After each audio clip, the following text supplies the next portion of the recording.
Madam Speaker, in preparation for reauthorizing the Farm Bill in 2023, I rise today to deliver the 9th installment of my Farm Bill Impact Series, where I'm highlighting the various aspects of the Farm Bill that deserve this Congress awareness and support. For this legislation to be effective, it must support both the efforts of today's farmers, ranchers, and agri-producers, as well as those of the next generation. Traditionally, when the Farm Bill is up for reauthorization, Congress takes the opportunity to engage young people and new and beginning farmers and ranchers on the legislation, which I'm eager to do as soon as possible. We have great organizations in this country that prepare the next generation of American men and women to feed, fuel, and clothe the world. I'm thinking of groups like the National FFA Organization, 4-H, Programming from Agriculture Future of America, Manners, and Farm Bureau's Young Farmers and Ranchers with members between the ages of 18 and 35. Farm bills of the past have supported USDA's Beginning Farmers and Ranchers program, and the 2018 Farm Bill even created an Agriculture Youth Organization Coordinator position at USDA to bring youth to the table for important discussions on issues like access to land, credit, and more. Our country's future food security, and therefore national security, rests on the shoulders of these young people, and they have valuable insights to share with lawmakers. I look forward to hearing from the next generation of American agriculture and incorporating their thoughts into the 2023 Farm Bill. Farming is a multi-generational calling. In the agriculture business, one generation often passes assets down to the next, which lets young people continue farming and working the same land that their parents and grandparents worked before them. I grew up on a farm like this, in the house that my great-great-grandfather ordered from Montgomery Ward catalog. My parents still live in that house and operate the farm. My brother will carry our family farm into the next generation, so my family is experiencing this exact transition right now. I don't want to see young farmers, ranchers, and agriculture producers forced to sell their family farms to pay a death tax. I want to see them empowered to carry on the tradition of their ancestors. When a young person works on their family farm, often they slowly take on responsibility and risk. They work for their parents in the operation until the time comes when they may take over the land, equipment, and livestock.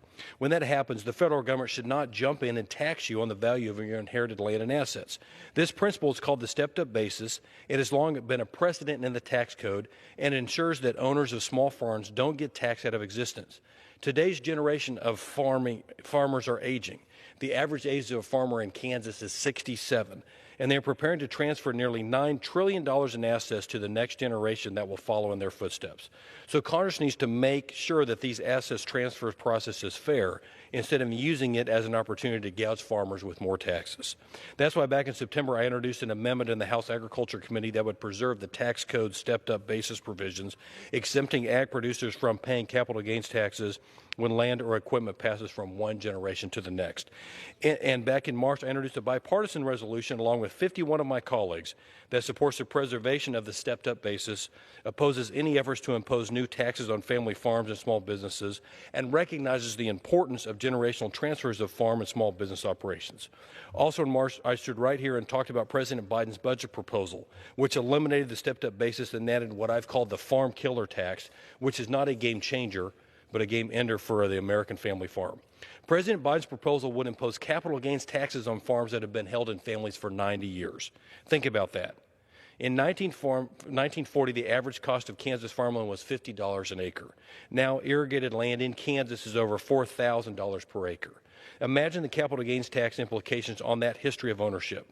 The people who feed, fuel, and clothe all of us do not deserve this kind of treatment. The farm killer tax and eliminating the stepped-up basis would make it impossible for the next generation of young agricultural leaders to follow in their parents' and grandparents' footsteps. The day-to-day trials of operating a successful farm are challenging enough without having to worry about paying devastating capital gains taxes. Investing in the next generation of farmers, ranchers, and agricultural producers is investing in the future of this country. And this investment must remain strong in the 2020 Farm Bill if America is going to remain food secure and self-determining as a nation. That's why we need to think carefully and critically about the degree to which we support the next generation programs within the 2023 Farm Bill, and why we must protect the stepped-up basis and oppose any and all new burdensome capital gains taxes on farmers. I'll be back to the floor soon to deliver the next installment of my Farm Bill Impact Series and highlight more programs and titles within the bill that Congress must understand and support to ensure that agriculture thrives in America. With that, I yield back.